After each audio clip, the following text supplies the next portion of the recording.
So, Evie, when and where did you meet Jeff? Jeff and I met my first week of college at Wilkes College. We met at a beer party At a beer party in Kirby Park, Wilkes-Barre, Pennsylvania. because Jeff was there as an upperclassman and I was there as a freshman. And we met under a bridge by the Susquehanna River, and I didn't even know what he looked like. I never even had a sip of beer, so I kind of dumped my beer in the grass because I hated it. And then he walked me home, and it's the first time I really saw his face, and I looked at him on the bridge and said, oh, he's so cute. And that's it. Can you remember a specific moment in time where you knew you would end up marrying Jeff? I think it was in 1966. Jeff, I knew I really wanted to see him, but I hadn't seen him in a while. At this point, I was teaching school in Rockaway Township and living in White Meadow Lake. And we decided to have a party, and I would invite Jeff. We really weren't going to even have a party. It was just our plan because I needed the poo. So he came to our party at the lake, and I just knew because I had black pants on and he had black pants on, and I had a cranberry V-neck and so did he. This was looking good. And actually, I took him into my bedroom. And I told him that I loved him. And that was that. No. Tell me about Jeff's proposal.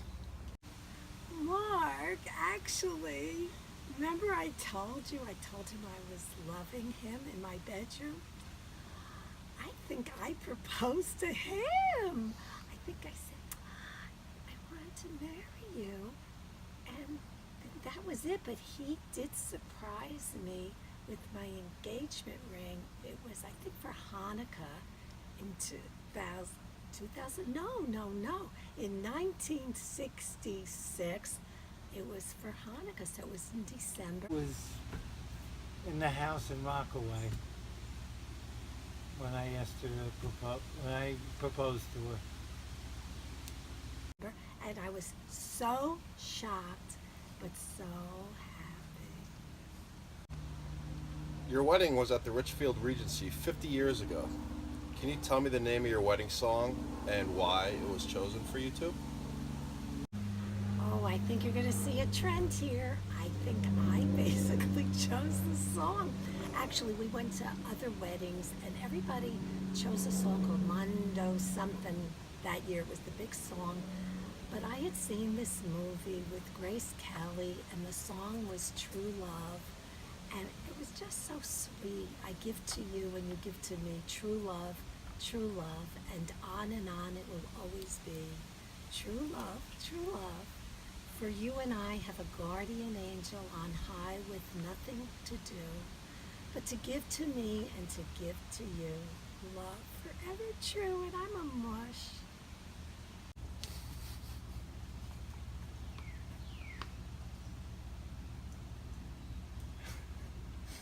If it was evening, crickets would be chirping right now. I know. I should remember it, but I don't. Sorry. Very interesting that you mentioned that because during my grandparents' 50th wedding anniversary, I think it was in 1994, my brother and I in the church during the celebration, we sang that song to them in a duet form. So I think that's wonderful. Oh, Mark, that makes me so happy. We have lots of connections. Who knew that you and Lori were going to end up getting married in Richfield Regency also? Oh, That's great. nice. Like it just meant to be. Absolutely. According to the Guinness World Records, the longest recorded marriage is 86 years. If you could have 3 wishes for your future, what would they be? Oh, Mark, that's a tough one. I mean, the first one obviously would be to just have good health for everyone in our nuclear family. I mean, truly, because otherwise, what is happiness? You need your health, and to spend it with my darling husband, wonderful, as long as we have our good health and our children and our grandchildren are all healthy. That's what we wish for. And if I really want to broaden that wish, really to have the world be peaceful for our children and our grandchildren. I know it's only two, but that would be it. I don't think you could top that. So, perfect. That we have a marriage of 100 years. That would be my wish.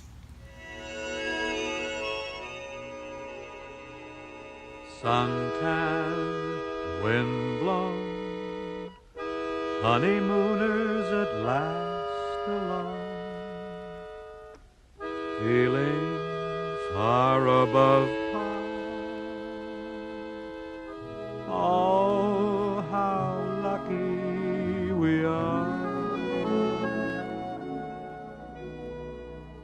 While I give to you and you give to me true love, true love. So on and on it'll always be true love, true love. For you and I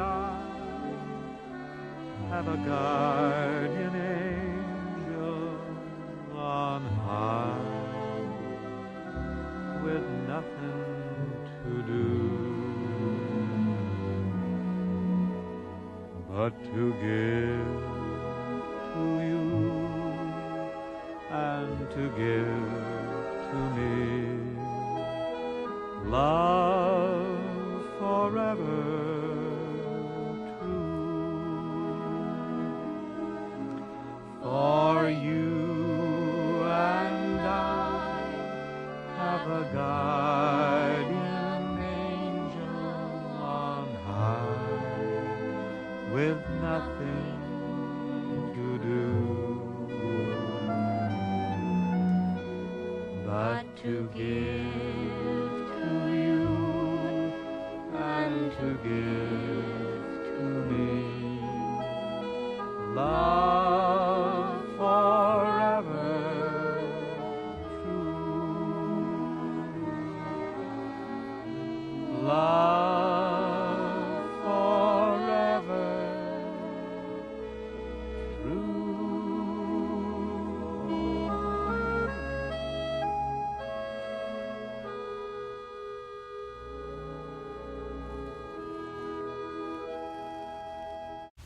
You went to Bermuda for your honeymoon. Do you remember how you chose that location? And were there any surprises that you encountered while you were there?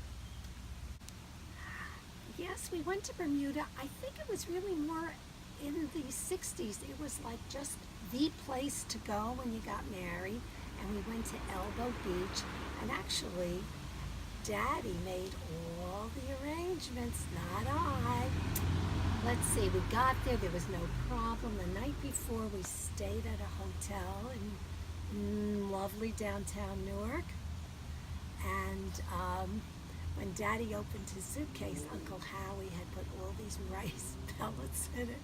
That I remember. And when we got to our hotel in Bermuda, I do remember we were overlooking the garbage. So you know me, what did I do? Got our room changed. And that was it. But the biggest surprise, we found out, this was again July 1967, there were the Newark riots. And Daddy was an MP at the time, and his unit was called up. And if we hadn't been on our honeymoon, he would have had to come home. Thank goodness we got married when we did. And then right after we came home from our honeymoon, Daddy had to go to Plainfield with his unit. So that was my welcome home after Bermuda. But the honeymoon was beautiful. Elbow Beach was gorgeous. The beach was beautiful, and we had a terrific time. Do I remember how we chose it? No. And were there any surprises? Yes, we had a few. I had a flat tire with a motorbike when we were in Bermuda, because I used to go for a ride every day while your mother had her hair up in curlers. I got sun poisoning while we were there. I remember that too.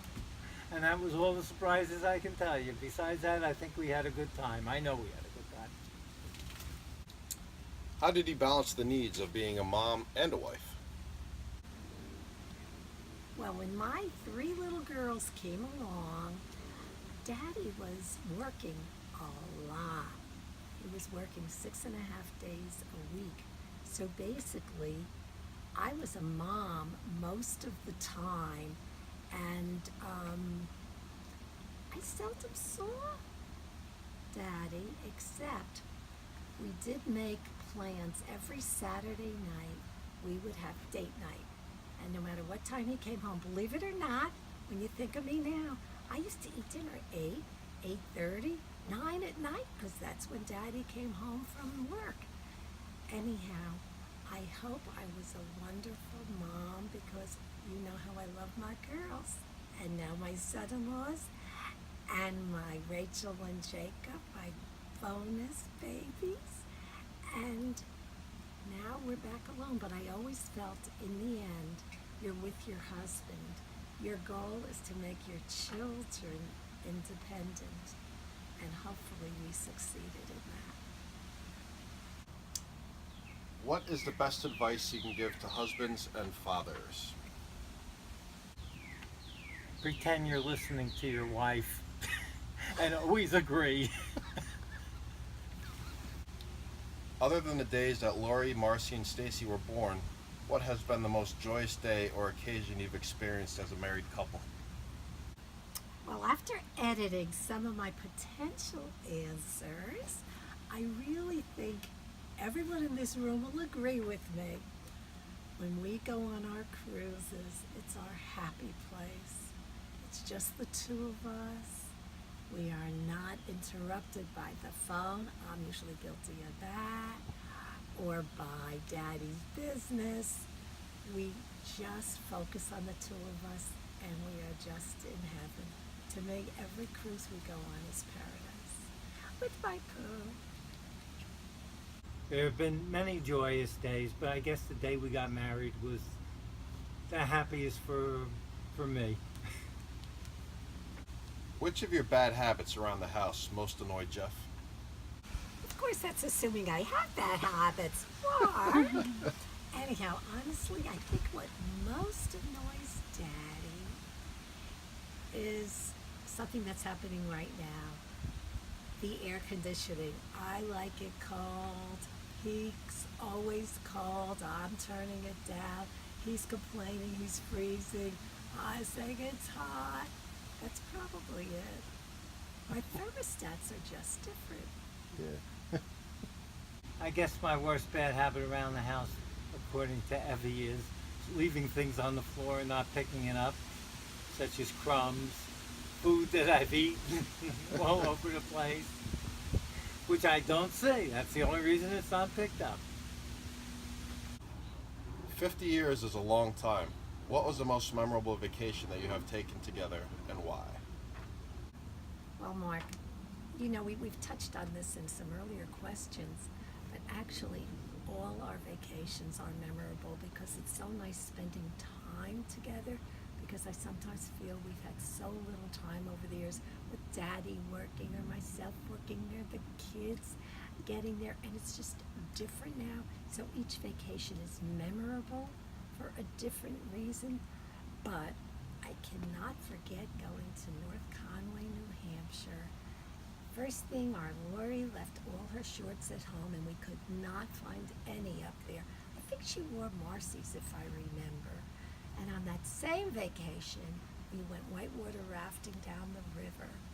And I put my shoes on this rock. I said, who would take them? We're in New Hampshire. lo and behold, we get back. Someone had taken my pretty red shoes with the little gold dots on them. I was sad. Plus that vacation. Oh, I really have to tell you about this. We were driving to the place, and it was a timeshare. And we go up, and I said, oh my God, this looks like the Bates Motel. How can we go here? It was scary. We ended up having really one of the best times we did, even though we had all these like challenges. But you know what? We had a ball. For me, any one of our cruises have been the most memorable because if we're talking about just Evie and I, we're together, we have no one butting in, there's no phone calls, and we're together all the time, and that's the best part of it. But I do remember our one vacation as a family in North Conway. That was one I don't think we'll ever forget. We've had many memorable ones as a family. Also, our one in Longboat Key was one that I don't think any of us will ever forget again.